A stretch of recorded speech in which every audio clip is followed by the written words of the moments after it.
The one commodity that is most valuable on this earth is time. Time to love, time to live. From the moment the human body is born, it begins dying. I can live with no responsibility whatsoever. The price I pay is that nothing matters. Or I can reverse it and everything matters. But I have to take the responsibility that's associated with that. And so if your life isn't everything it could be, you could ask yourself, well, what would happen if you just stopped wasting the opportunities that are in front of you? What is death? Is it the end? Or is it the beginning?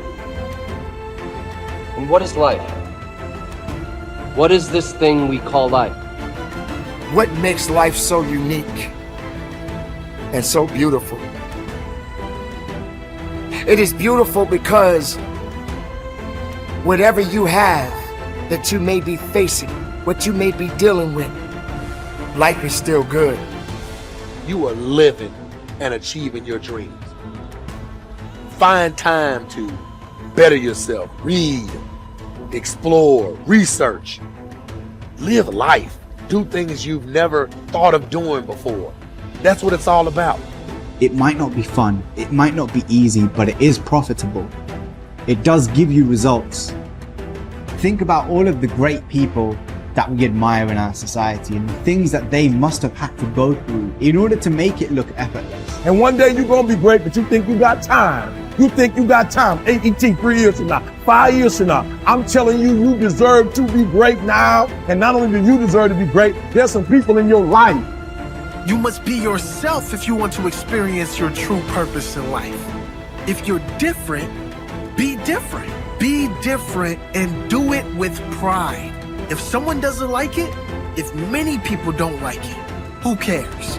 Your life would feel better and richer if you had a goal, you chased that goal, you accomplished some things, and you would get this boost of confidence, you'd get this boost of self-esteem, like whatever it is that you're going to do.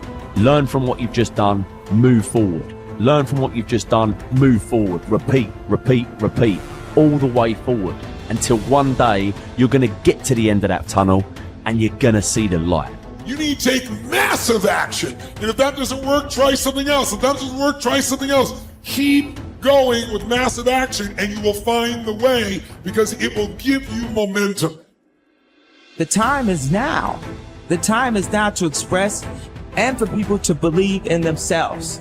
The time is now for it to be okay to be great.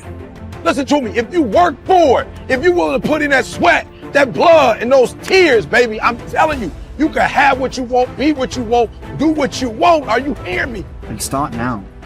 Start believing, start dreaming, and create the life and the person that you really want to see.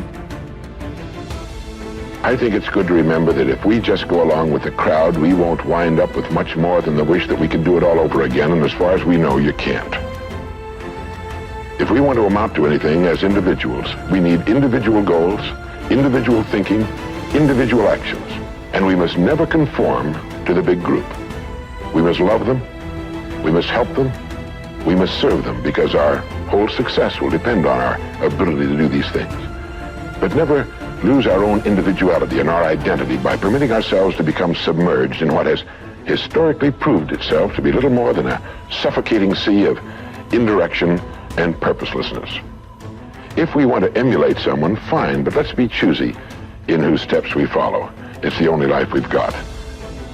And remember to think.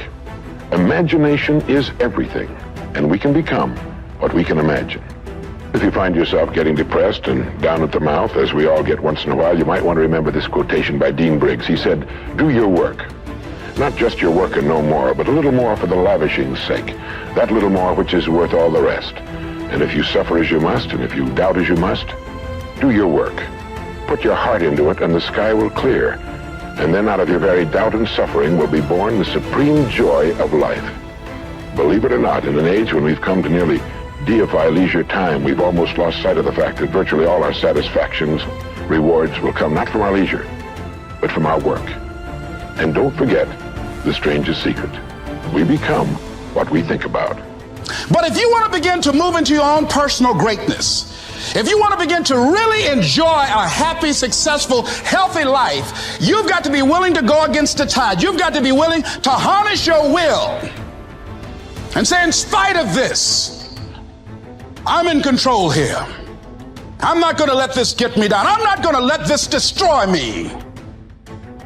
I'm coming back, and I'll be stronger and better because of it. You have got to make a declaration that this is what you stand for. You're standing up for your dreams. You're standing up for peace of mind. You're standing up for health. You want it, and you're going to go all out to have it. It's not going to be easy. When you want to change, it's not easy. If it were in fact easy, everybody would do it. But if you're serious, you'll go all out. So yes, I'm going to turn this situation around. I'm not going to sit back and moan and cry over what happened and what went wrong and who did what. I'm going to do something about this situation. The way to transform yourself is through your work. Now, I know this runs counter to our prevailing cultural prejudices. Work is too ugly, too boring, too vain.